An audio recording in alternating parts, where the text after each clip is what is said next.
Selamat datang dan selamat bergabung di channel Dongeng Malam. Bagi yang sudah mampir, jangan lupa tinggalkan jejak kalian dengan cara di-like dan komen video ini. Untuk kali ini, Dongeng Malam akan membawakan sebuah cerita dengan judul Legenda Oreng Pote. Kita mulai saja ceritanya. Jalan tanah berdebu membentang panjang menuju Desa Lerok, sebuah desa tua di Pulau Bawean yang dikelilingi hutan lebat dan bukit batu karang. Senja baru saja turun ketika Raka Pramesta, bersama istrinya Sari Ayu Ningrum, serta dua pemuda perantau, Bima Prasetyo dan Bayu Sadewa, tiba dengan sebuah mobil bak yang disewa dari pelabuhan. Bagi mereka, Desa Lerok adalah tempat baru, jauh dari hiruk-pikuk kota, tempat yang ideal untuk bekerja dan memulai hidup baru. Raka diterima sebagai pekerja di proyek tambak, sedangkan Bima dan Bayu sebagai tenaga perkebunan kelapa. Saat mobil berhenti di gerbang desa, sekelompok warga menyambut mereka hangat. "Selamat datang Pak Raka. Kami senang ada keluarga baru di sini," ujar Pak Marwoto, ketua desa, seorang pria berusia 50-an dengan senyum ramah dan sorot mata yang bijak. Sari menangkupkan tangan hormat. "Kami juga senang diterima, Pak. Semoga kami bisa berbaur baik di sini." "Pasti bisa, Bu," balas Pak Marwoto. Rumah yang disiapkan untuk Raka dan Sari sederhana tetapi kokoh, dinding kayu dan beranda luas menghadap sawah. Sedangkan Bima dan Bayu tinggal di rumah sewaan kecil tak jauh dari sana. Petang itu warga berdatangan membawa makanan. Ada nasi udang, sayur keladi, hingga kue cucur. Suasananya hangat, penuh tawa, tak ada tanda apapun yang mengisyaratkan bahaya. Malam pertama pun berjalan damai. Raka bekerja di tambak bersama para lelaki desa, sering tertawa sambil menikmati kopi tubruk di bawah pondok kayu. Sari sudah akrab dengan para ibu, belajar memasak masakan khas Bawean. Sementara Bima dan Bayu mulai menikmati kehidupan desa, bermain bola sore, memancing di sungai kecil, bahkan ikut ronda malam. Namun di tengah percakapan santai warga, sesekali muncul satu topik aneh. "Awas jangan ronda sendiri di belakang rumah Bu Hajar, dekat jalan hutan," kata seorang bapak suatu malam sambil menyalakan rokok. "Kalau lihat orang putih lewat, jangan dikejar." Bayu mengangkat alis. "Orang putih? Maksudnya maling?" Beberapa pemuda tertawa. "Lah makanya biar dia tahu," sela yang lain sambil tertawa lebih keras. "Katanya orang kota berani." Ada yang hanya ikut tertawa, ada pula yang tersenyum kaku seperti menyembunyikan sesuatu. Bima, yang paling keras kepala, mengangkat dagu. "Kalau benar ada maling berkeliaran, justru makin bagus kalau ketemu. Biar sekalian kita hajar." Namun seorang lelaki tua menyahut serius, "Kalau yang kamu lihat bukan manusia, kamu kira bisa kamu hajar? Jangan sok berani kalau belum merasakan." Suasana mendadak hening beberapa detik. Lalu tawa kembali pecah, seakan percakapan itu hanya gurauan. Tetapi dalam diam, mata beberapa orang tampak gelisah. Suatu sore, Raka bertanya pada Pak Marwoto saat mereka pulang dari tambak. "Tadi saya dengar warga membicarakan, makhluk apa itu, Pak? Orang putih?" Pak Marwoto berhenti berjalan. Wajahnya berubah sedikit tegang meski mulutnya tetap tersenyum. "Ah, itu cuma cerita lama orang-orang sini. Jangan dipikirkan." Sari yang mendengar percakapan itu ikut penasaran. Pak Marwoto cerita lama seperti apa? Cerita yang tidak baik untuk dibicarakan saat hari masih terang. Jawaban itu mengambang, tidak memuaskan, namun Raka memilih tidak melanjutkan. Di rumah, Sari mengingatkan. "Mungkin memang ada hal yang tidak boleh dibicarakan, Mas. Kita orang baru, jangan terlalu banyak bertanya dulu." Raka mengangguk. Ia bukan tipe yang percaya pada hal gaib, namun ia juga bukan orang yang suka menyinggung tradisi. Namun tidak demikian dengan Bima dan Bayu. Malam itu ketika sedang nongkrong di pos ronda, Bayu menyinggung kembali cerita tersebut. "Kau lihat wajah orang-orang saat bicara soal orang putih? Seperti takut banget." Bima tertawa kecil. "Bisa jadi cuma cara mereka nakut-nakutin pendatang. Cerita kampung biar kita patuh pada aturan. Tapi aneh, kalau cuma maling, kok semua orang langsung diam begitu?" Bayu berkata sambil mengerutkan dahi. "Masa maling bisa bikin orang meninggal? Ada warga tadi bilang begitu." Bima menepuk bahunya. "Sudahlah, Bey. Makin dipikir makin serem.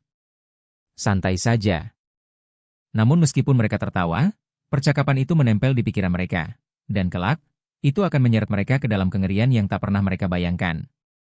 Minggu pertama berlalu tanpa masalah. Tidak ada gangguan apapun. Tidak ada suara aneh. Tidak ada penampakan. Seolah cerita tentang Orang Pote hanya sekedar legenda untuk menakut-nakuti anak kecil.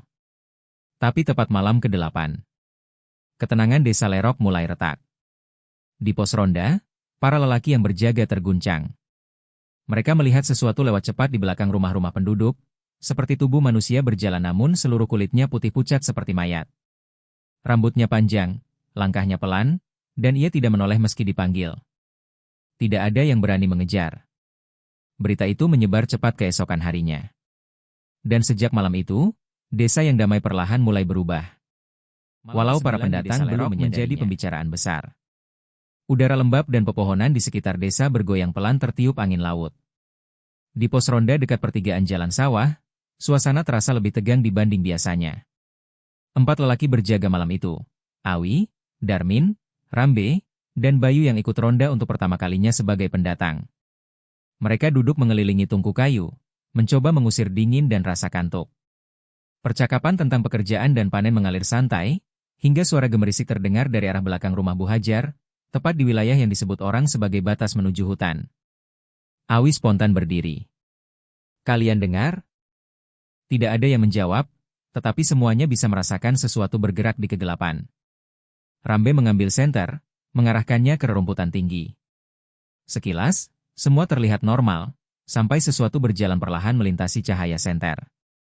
Tubuh itu manusia, namun tidak seperti manusia. Seluruh kulitnya pucat putih seperti tidak ada darah, wajahnya tirus, rambut panjang basah menempel ke kulit, dan matanya kosong menatap lurus ke depan seolah tidak mengenali keberadaan siapapun. Langkahnya pelan, teratur, tidak terseret seperti zombie, tetapi terlalu hening, terlalu dingin untuk dibilang hidup. Bayu menelan ludah. Siapa itu? Tidak ada suara dari 3 warga lain, hanya napas cepat. Makhluk itu tidak menoleh sedikit pun, hanya menyusuri jalur kecil di balik rumah warga menuju arah sawah, lalu berbelok melewati sisi pos ronda.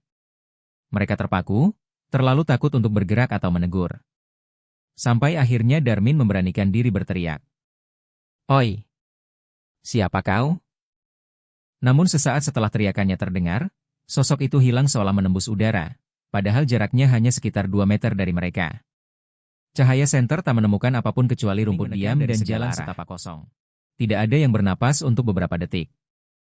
Awi akhirnya berbisik, bukan manusia. Aku sudah bilang." Bayu berkeringat dingin. Tapi, kalau bukan manusia, kenapa lewat di belakang rumah?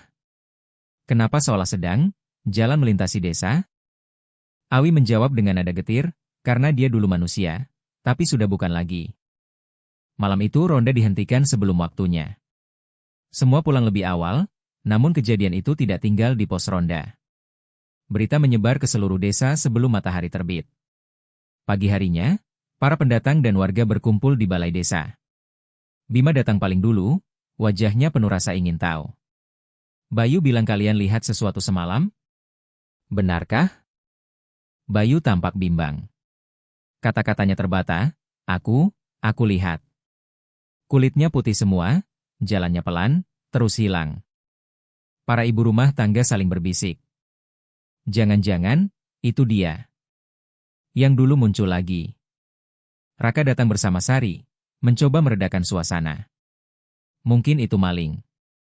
Orang yang cat tubuhnya putih untuk menakut-nakuti warga. Banyak modus seperti itu di kota. Tapi Awi geleng kepala tegas. Itu bukan manusia, Pak Raka.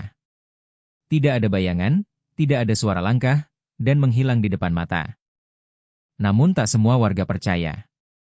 Muncul dugaan bahwa makhluk itu sebenarnya maling. Sebab satu demi satu mulai muncul laporan baru. Seekor kambing hilang dari kandang Pak Darwis. Ayam-ayam Ibu Hajar mendadak lenyap. Jejak kaki misterius ditemukan di tanah basah. Bima langsung terbakar rasa penasaran. Kalau betul maling, kita harus tangkap.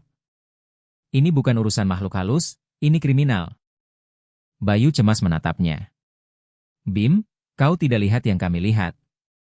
Kalau mereka ketakutan sampai berhalusinasi, itu bukan urusanku, balas Bima ketus. Beberapa pemuda desa mulai setuju dengan Bima.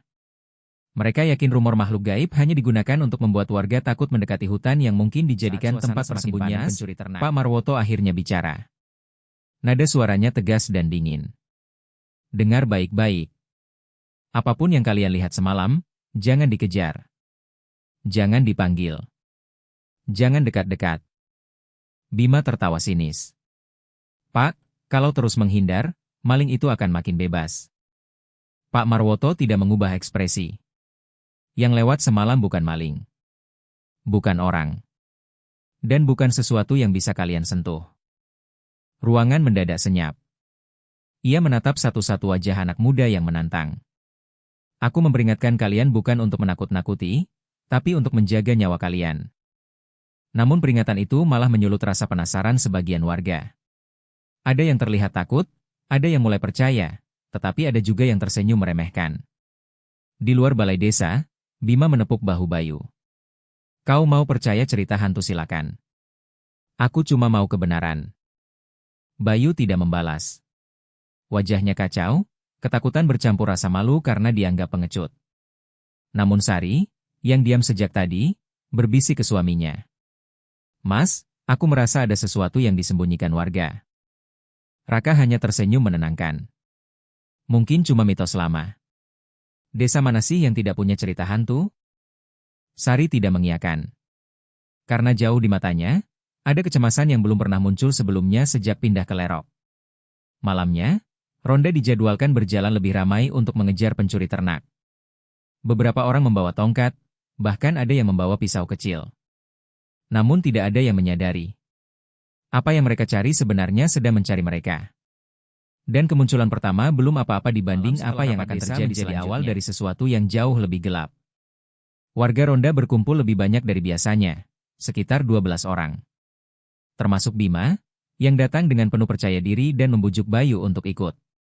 Kalau kita ramai-ramai, tidak mungkin kita kalah, kata Bima sambil mengayunkan tongkat kayu di bahunya. Beberapa warga dewasa ikut karena khawatir, bukan karena berani. Sementara para lelaki tua memilih tinggal di rumah, seolah sudah tahu apa yang akan terjadi. Angin malam bertiup dingin dari arah hutan belakang. Burung hantu terdengar berteriak dari jauh, dan anjing-anjing tetangga menggonggong ke arah gelap tanpa henti. Suasana yang biasanya ramai dengan canda, kali ini terasa kaku dan penuh kegelisahan.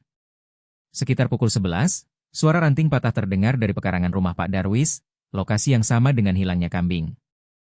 Tuh! Itu pasti maling, teriak Bima.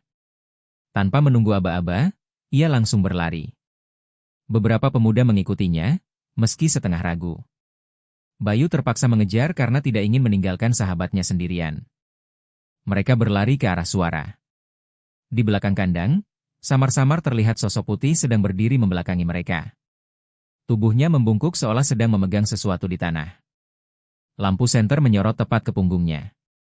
Sosok itu tidak bergeming meski suara langkah mendekat. Hei! Berhenti! Bima berteriak penuh keberanian palsu. Tapi saat sosok itu perlahan berbalik, semua keberanian seketika menguap. Kini mereka bisa melihat wajahnya jelas, kulit putih keabu-abuan seperti jenazah baru, mata tanpa bola hanya rongga kehitaman, dan mulut sobek panjang seperti bekas luka yang belum sembuh. Napasnya terdengar lirih, seperti udara keluar dari tenggorokan yang berlubang. Bayu terjatuh ke tanah saking takutnya. Ia mengangkat tongkatnya dan melangkah maju. Kau pikir aku takut dengan kostum murahan itu? Lepaskan ternak warga. Sosok itu menatap lurus ke arah Bima. Hening beberapa detik. Kemudian, mulutnya terbuka sangat lebar. Tidak ada suara jeritan. Yang terdengar hanya suara seperti bisikan kering patah. Sawah. Lalu sosok itu melesat ke arah hutan, bergerak cepat tanpa suara seperti kabut ditiup angin. Tanpa pikir panjang, Bima mengejarnya. Bima! Jangan! Teriak Bayu. Namun terlambat. Bima hilang dalam kegelapan, tertelan pepohonan. Beberapa pemuda ragu untuk mengejar. Mereka menyalakan senter, berteriak memanggil namanya, tetapi tidak ada jawaban. Hanya suara angin yang melolong dari dalam hutan. Akhirnya mereka memutuskan kembali ke desa untuk meminta bantuan warga lain. Pagi berikutnya, seluruh desa Lerok riuh. Bima ditemukan tergeletak di pinggir sungai dekat kaki hutan oleh seorang pencari rumput. Ia masih hidup, tetapi tidak seperti semalam. Tubuhnya kaku, wajahnya pucat, mulutnya terbuka seperti ingin berteriak namun tak bisa. Matanya memandang kosong, tidak berkedip. Tidak ada luka fisik, tidak ada tanda kekerasan. Namun ia tidak bersuara, dan tubuhnya menggigil seperti terserang kejang dingin. Di rumahnya, Bayu menangis ketakutan. Bukan maling, bukan manusia, aku lihat sendiri. Raka mencoba menenangkan, tetapi tak berkata apapun pada Sari setelah melihat kondisi Bima yang seolah kehilangan jiwanya. Setengah hari kemudian, Bima meninggal. Tubuhnya berhenti bergerak, napas terakhir keluar seperti hembusan kecil, dan matanya tetap terbuka hingga detik terakhir, memandang kosong ke langit-langit rumah. Seluruh desa terdiam. Duka bercampur ketakutan merambat cepat. Beberapa warga bersumpah melihat sosok putih itu melintas lagi di belakang rumah Pak Darwis saat fajar tadi. Ada juga yang mengaku mendengar suara bisikan samar dari arah hutan untuk tidak membicarakannya lagi. Sebagian warga marah. Apa yang sebenarnya terjadi di desa ini? Kalau makhluk itu memang ada, kenapa tidak kita lawan? Apa ini kutukan dari masa lalu? Ketua desa mencoba menenangkan, tetapi ia juga tampak semakin gelisah. Siapapun yang melihat makhluk itu, akan mendapat celaka, ujarnya dengan suara berat. Orang itu tidak boleh dikejar. Tidak boleh dipanggil. Tidak boleh ditatap. Perkataan itu membuat suasana di balai desa menjadi semakin suram. Tapi tidak semua mau percaya. Ada warga yang tetap bersikeras bahwa kematian Bima hanyalah kebetulan, entah karena takut atau menolak kenyataan. Mereka menyebutnya serangan penyakit, kelelahan, atau hal medis lain. Sayangnya, pendapat itu hanya bertahan sampai korban kedua ditemukan. 3 hari kemudian, salah satu warga tua, Darmin, yang ikut melihat sosok itu di pos ronda pada malam pertama, meninggal di ranjangnya. Tubuhnya gemetar hebat, mulutnya kaku, dan matanya terbuka lebar persis seperti Bima. Saat itu, suasana desa langsung pecah menjadi ketakutan tak terkendali. Orang-orang mulai mengunci diri di rumah begitu matahari tenggelam. Anak-anak tak boleh keluar sama sekali. Pos ronda sepi. Bahkan suara jangkrik pun terasa seperti peringatan kematian. Dan di balik semua kecemasan itu, sosok putih semakin sering terlihat. Namun tak seorang pun berani mendekat, kecuali orang yang sudah tidak percaya pada rasa takut itu lagi. Karena kematian 2 orang saja belum cukup untuk membuka mata semua warga. Seluruh desa menjadi tempat yang muram dan mencekam. Setiap rumah kini memasang lampu minyak hingga pagi, tirai tertutup rapat, dan anak-anak tidak lagi dibiarkan bermain di luar saat matahari condong ke barat. Namun di tengah rasa takut itu, muncul kemarahan dan pemberontakan dari sebagian warga muda, terutama mereka yang merasa harga diri dan keberanian mereka dihina oleh legenda Oreng Pote. Di antara mereka, pemuda paling vokal adalah Arwi, sepupu Bima. Menurutnya, Bima meninggal bukan karena makhluk gaib, tetapi karena ketakutan yang membuatnya syok saat mengejar maling ternak. Kalau kita biarkan desa dikendalikan cerita hantu, katanya dengan suara lantang di depan kawan-kawannya, masyarakat akan terus hidup seperti budak ketakutan. Kita harus buktikan semua ini hanya omong kosong. Beberapa pemuda mengangguk setuju. Ada pula yang ragu, tetapi malu untuk menolak karena takut dianggap pengecut. Bayu, yang sangat trauma sejak penampakan pertama, diundang oleh Arwi tetapi ia menolak dengan suara bergetar. Kalau kalian mau mati, jangan ajak aku. Arwi hanya tersenyum mencibir. Takut kalah sama hantu? Bayu menunduk, terdiam. Kemarahan para pemuda semakin membara ketika Raka mengajak mereka untuk berhenti berpatroli malam demi keselamatan. Kita harus mengikuti aturan desa dulu, ujarnya. Namun Arwi membentaknya di depan banyak orang. Kami punya hak melindungi desa tanpa perlu dengarkan cerita tak masuk akal. Semua menjadi jelas, bagian dari pemuda desa menyalahkan para tetua karena menyimpan rahasia, dan menyalahkan pendatang karena dianggap pembawa sial. Atmosfer desa berubah menjadi penuh kecurigaan.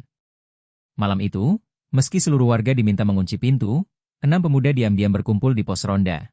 Arwi, Seno, Randy, Fatur, Yayan, dan, setelah pergulatan batin panjang, Bayu akhirnya ikut, meski wajahnya pucat dan orang lain jelas bisa melihat mati sia-sia. Katanya lirih. Arwi menepuk bahunya. Nah itu yang gue mau dengar. Mereka tidak membawa hanya tongkat kayu, tapi juga jaring, parang, bahkan tombak bambu. Mereka ingin membuktikan sesuatu, bahwa sosok putih yang berkeliaran bukan makhluk halus, melainkan pencuri yang menyamar. Mereka menunggu dalam sunyi, penuh ketegangan. Setiap detik terasa lambat. Ketika waktu menunjukkan tengah malam, suara langkah berat terdengar dari arah sawah, sama seperti kejadian-kejadian sebelumnya. Kemudian bayangan pucat terlihat melintas di antara rumah-rumah. Sosok putih itu berjalan pelan, seolah-olah tidak menyadari atau tidak peduli bahwa ia sedang diperhatikan. Arwi berbisik tajam, sekarang. 6 pemuda serentak bangkit dan menyergap dari belakang, mengelilingi sosok itu. Bayu gemetar hebat. Sosok itu berhenti. Tidak menoleh. Tidak bergerak. Arwi semakin dekat, mengacungkan tombaknya. Lepas topengmu. Sosok itu perlahan berbalik, dan semuanya berubah.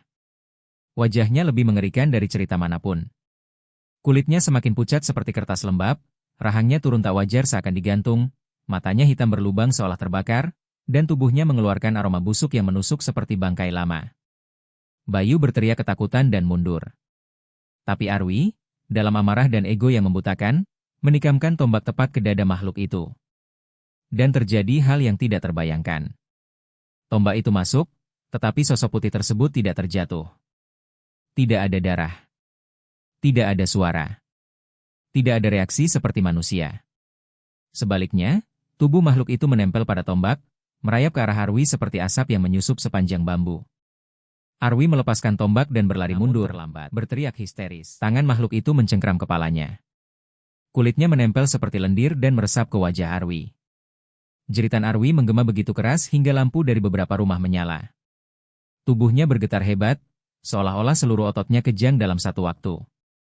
Beberapa detik kemudian, darah mengalir dari telinganya, diikuti cairan hitam dari mulutnya. Tubuhnya terlempar ke tanah, kaku, dengan mata membelalak. Pemuda lain berhamburan lari sambil menangis dan berteriak ketakutan. Bayu jatuh tersungkur, menyeret tubuhnya menjauh dari sosok itu, lalu bangkit dan lari tanpa menoleh. Makhluk itu hanya berdiri diam, menatap mereka kabur, sebelum lenyap tiba-tiba menjadi kabut tipis. Dalam hitungan menit, rumah demi rumah terbuka. Orang-orang keluar dengan panik, beberapa menangis, beberapa berteriak nama anak mereka. Ketika orang-orang tiba di lokasi, Arwi sudah tidak bernyawa. Tubuhnya pucat, mulutnya terbuka luas, matanya membatu, sama seperti Bima dan Darmin. Tidak ada lagi pemuda yang berani berkata bahwa Oreng Pote adalah maling. Tidak ada lagi yang berani menyebutnya legenda. Kini semua orang tahu. Oreng Pote adalah pembawa malapetaka, dan ia tidak ingin ditantang. Ketakutan menyelimuti seluruh desa. Dan akhirnya, untuk pertama kalinya, Pak Marwoto mengakui bahwa rahasia besar telah disembunyikan terlalu lama. Karena pembantaian sudah dimulai, dan tidak akan berhenti bila mereka tidak menghadapi pecah yang tak lagi dapat dibendung oleh siapapun. Pagi itu, suasana desa Lerok bagaikan kuburan. Tidak ada suara ayam berkokok, tidak ada tawa ibu-ibu yang biasa menyapu halaman sambil bergosip. Semua orang menutup pintu rumah masing-masing. Anak-anak dilarang bermain, bahkan sekedar keluar ke halaman pun tidak. Tubuh Bima ditemukan oleh Regu Ronda pagi setelah kejadian malam itu. Posisinya tergeletak kaku di bawah pohon warutua dekat belokan kecil menuju hutan belakang. Matanya membelalak seperti menyaksikan sesuatu yang tidak mampu dijelaskan manusia. Lehernya memar seperti dicekik benda besar tak kasat mata. Jari-jarinya mencengkeram tanah seolah ia berjuang keras untuk tetap hidup. Jenazah itu menggetarkan iman siapapun yang melihatnya. Rino, yang berada paling dekat dengan Bima semalam dan ikut dalam pengejaran Oreng Pote, kini duduk tak mampu berkata apa-apa. Tubuhnya gemetar, napasnya tersenggal. Bukan manusia, itu bukan maling, hanya kalimat itu yang keluar berulang-ulang dari mulutnya. Pendatang baru seperti Raka, Danu, dan Rizal tak lagi berani menyebut apa yang mereka lihat hanya sebagai cerita rakyat. Mereka juga tidak mampu memejamkan mata semalaman. Semua kini menyadari desa itu sedang berada di ambang bahaya. Menjelang siang, rumah Bima dipenuhi tangisan. Para ibu memeluk tubuh ibunya yang menangis histeris hingga tak sadarkan diri. Ayah Bima mengayunkan parang ke tanah, memukul, menebas apapun seperti orang kehilangan kewarasan. Siapapun pelakunya, makhluk apapun, akan kubunuh, teriaknya sambil dipegang dua tetangga. Namun semua tahu, ini bukan lagi tentang manusia. Dan yang membunuh Bima bukan sesuatu yang memiliki daging dan darah. Pak Marwoto, ketua desa, berdiri di tengah kerumunan. Wajahnya pucat, tubuhnya gemetar seperti memikul rahasia yang selama ini dipendam terlalu lama. Jangan mendekatinya, suaranya parau, hampir tenggelam oleh isak tangis warga. Itu bukan orang. Itu Oreng Pote. Kata itu membuat banyak orang saling berpandangan. Beberapa warga lama menunduk. Mereka tahu apa maksudnya. Tetapi selama bertahun-tahun, nama itu dikubur, dipaksa dilupakan demi memberi kedamaian bagi desa. Banyak pendatang bingung, dan yang tidak percaya mulai bertanya penuh emosi. Kalau memang ada makhluk seperti itu, kenapa tidak diberitahu dari awal? Bentak seorang pendatang laki-laki. Kenapa membiarkan kami jadi korban? Seru yang lain. Pak Marwoto mengangkat tangan, menahan amarah dari semua arah. Kami tidak ingin menakut-nakuti pendatang. Selama bertahun-tahun makhluk itu tidak muncul. Kami pikir sudah pergi. Kalimat itu membuat dada semua orang seperti ditindih beban. Ternyata ancaman itu bukan cerita lama, melainkan sesuatu yang memang ada. Sesuatu yang kembali. Malam harinya, desa seperti padang mati. Tidak ada ronda. Tidak ada lampu minyak yang menyala. Semua orang bersembunyi di balik pintu. Di kejauhan terdengar lolongan anjing panjang dan sendu. Bukan satu, tapi banyak. Disusul ringkihan kambing dalam keadaan ketakutan. Raka memeluk Maya dan anak mereka, Lila, di ruang tengah. Rumah kecil itu terasa seperti sisa pulau terakhir di tengah badai ketakutan. Kita harus pergi dari desa ini, Maya berbisik. Aku takut Lila jadi korban berikutnya. Raka ingin mengangguk. Ia pun takut. Tapi pada saat yang sama, ia merasa seakan ada yang menahannya. Rasa bersalah meninggalkan warga desa dalam keadaan seperti ini. Di luar, langkah kaki terdengar.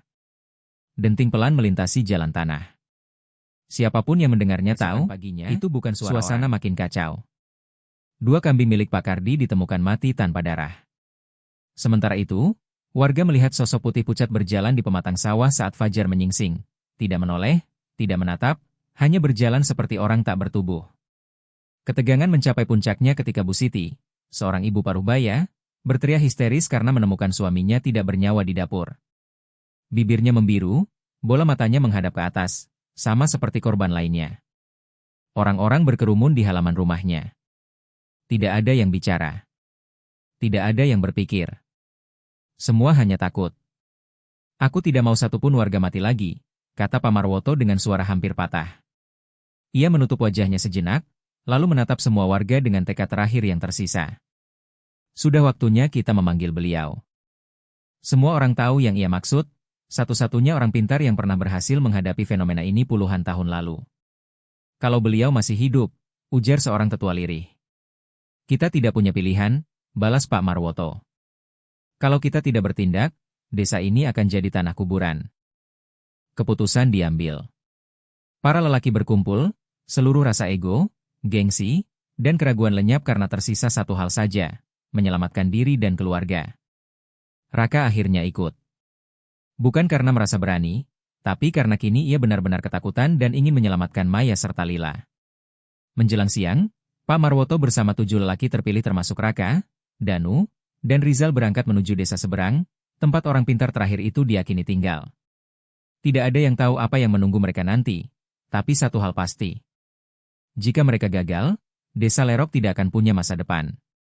Dan Oreng Pote akan terus berjalan, mencari korban selanjutnya. Membawa rombongan itu melewati sawah, bukit, dan ladang kosong yang seakan ikut membisu karena ketakutan.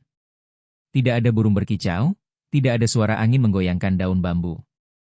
Seolah alam pun memahami bahwa sesuatu sedang mengancam nyawa manusia. Ketika mereka tiba, sosok tua berjubah abu-abu sudah berdiri menunggu di depan rumahnya. Tinggi, kurus, rambut putih terurai, mata setajam pisau namun penuh ketenangan. Seakan ia sudah tahu rombongan itu akan datang tanpa diberi kabar lebih dulu. Kalian terlambat, katanya pelan namun tajam. Makhluk itu sudah bangun. Semakin banyak orang melihatnya, semakin besar kekuatannya. Raka dan yang lain menelan ludah. Bisakah Mbah menolong desa kami? Tanya Pak Marwoto dengan suara bergetar. Mbah Kedu menatap jauh ke arah desa Lerok, lalu menghela napas panjang. Apa yang kalian minta bukan mengusir, tapi menunda. Makhluk itu tidak dapat dimusnahkan. Tapi, bisa dikurung kembali. Kalimat itu membawa harapan sekaligus ketakutan.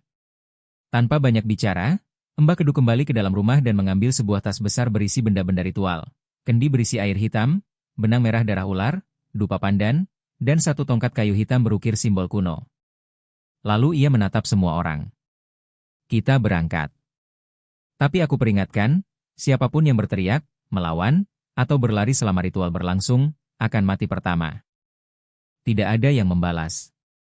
Mereka hanya saling memandang, ketakutan mencengkeram semua. Menjelang malam, rombongan kembali ke desa Lerok bersama Mbah Kedu. Warga yang menunggu menyingkir memberi jalan, memandang sosok tua itu seakan sedang melihat satu-satunya harapan terakhir.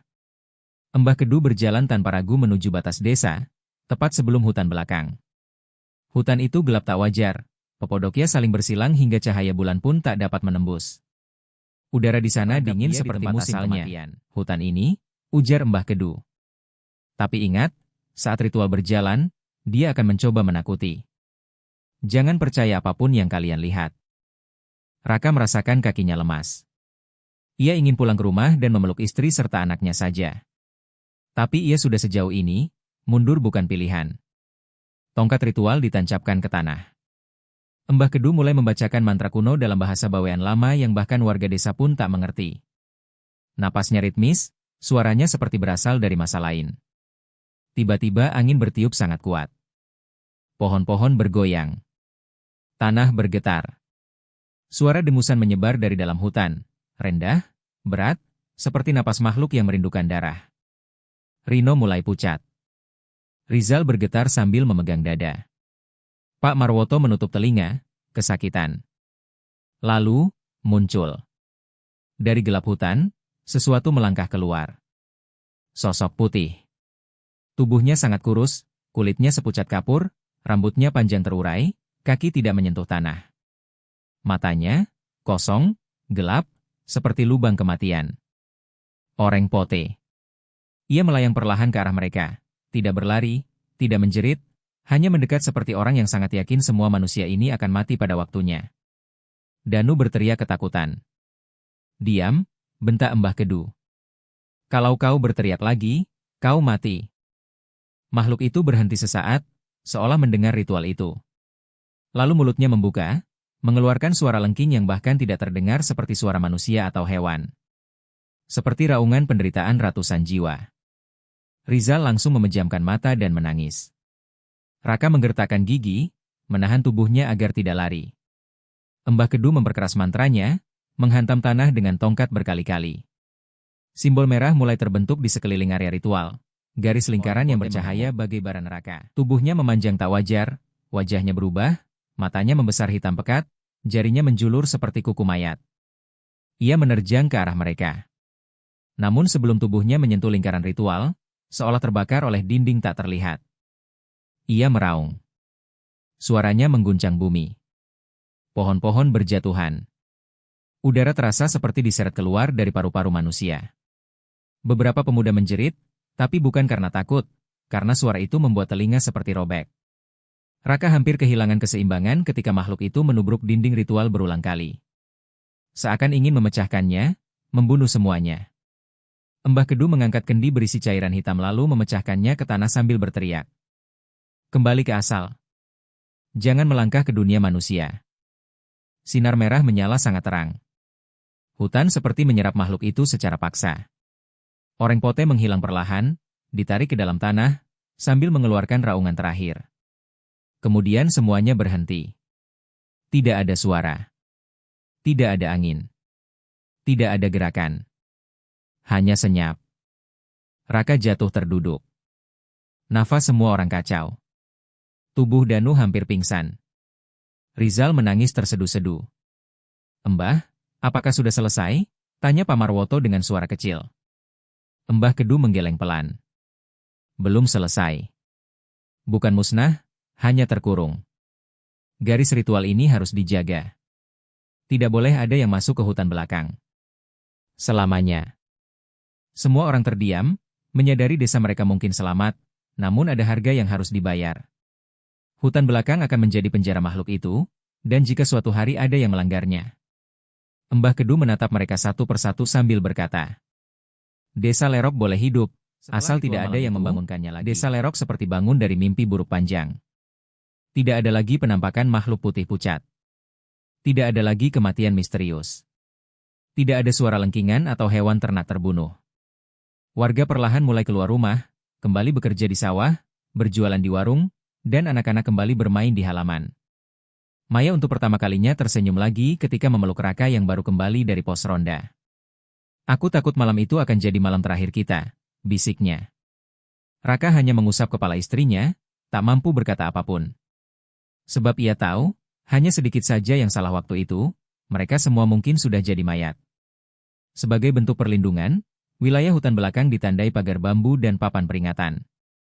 Dilarang memasuki area ini, bahaya besar. Hutan ini terlindung, jangan lewati garis ritual. Tak seorang pun berani mendekat. Bahkan kayu bakar tak ada yang berani dicari di area itu. Anak-anak dilarang bermain ke arah sana, termasuk Lila, anak kecil yang belum mengerti bahaya namun patuh ketika orang tuanya menatapnya dengan rasa takut. Para pendatang pun kini percaya akan legenda yang dulu mereka anggap mitos. Mereka mulai belajar budaya lokal, menyesuaikan diri dengan adat desa, dan, yang terpenting, belajar menghormati hal gaib yang tidak bisa dijelaskan logika manusia. Butuh waktu beberapa minggu sebelum kehidupan benar-benar terasa normal. Namun tetap, ketentraman yang dirasakan tidak sepenuhnya utuh, karena semua orang tahu, ada sesuatu yang tertidur di dalam hutan, mengawasi, menunggu. Pada suatu malam terakhir sebelum Mbah Kedu memutuskan kembali ke desanya, warga desa Lerok mengadakan selamatan besar-besaran di balai desa. Bukan pesta untuk bersukaria, tetapi rasa syukur karena mereka masih hidup. Makanan dibawa, lantunan doa dan ayat suci menggema. Untuk pertama kalinya dalam beberapa pekan terakhir, suara tawa, walau masih pelan, mulai terdengar lagi. Namun Mbah Kedu tidak ikut makan bersama. Ia duduk sendirian di serambi dengan tongkat kayu hitam di pangkuannya, memandang jauh ke arah hutan belakang yang gelap seperti mulut neraka yang tak pernah tertutup. Raka menghampirinya. "Mbah, kami tidak tahu bagaimana membalas semua bantuan Mbah." "Tidak perlu dibalas," jawab Mbah Kedu pelan. "Selama garis ritual dijaga, desa kalian aman." "Apakah Oreng Pote bisa kembali?" Mbah Kedu menatap lurus, matanya seperti menyimpan beban yang tak terlihat. "Yang gaib tidak pernah mati, Nak. Hanya menunggu manusia melakukan kesalahan." Raka merasakan isi perutnya mual. Tepat tengah malam, angin dingin bertiup dari arah hutan. Satu persatu warga pulang dari balai desa, meninggalkan Mbah Kedu yang masih memandangi kegelapan di kejauhan. Raka, Maya, dan Lila berjalan menuju rumah sambil bergandengan tangan. Jalanan desa terlihat damai, lampu-lampu minyak menerangi tiap halaman. Semua seperti pulih. Namun ketika mereka hampir sampai rumah, Lila, dengan polosnya, berhenti dan menunjuk ke arah pagar bambu batas hutan.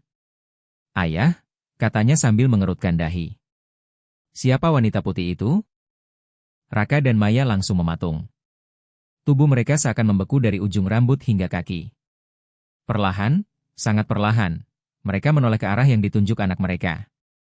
Di balik pagar bambu, di batas paling gelap hutan, terlihat sesuatu berdiri diam.